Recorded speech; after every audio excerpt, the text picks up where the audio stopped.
Anche quest'anno l'associazione equestre organizza il Rodeo dei Cavallini della Giara, che ormai è giunta alla 17ª edizione, domenica 10 agosto 2014.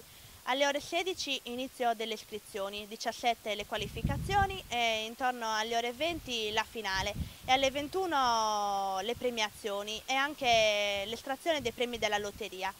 Quest'anno il montepremi è di 3.850, 2.000 al primo, 1.000 al secondo, 500 al terzo, 250 al quarto e 100 euro al quinto classificato.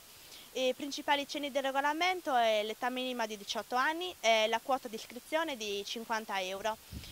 Inoltre dal 3 al 31 agosto presso il convento dei frati minori qui a Genoni sarà presente la mostra di tutte le manifestazioni e gli eventi che la nostra associazione ha svolto in questi anni. Vi aspettiamo numerosi.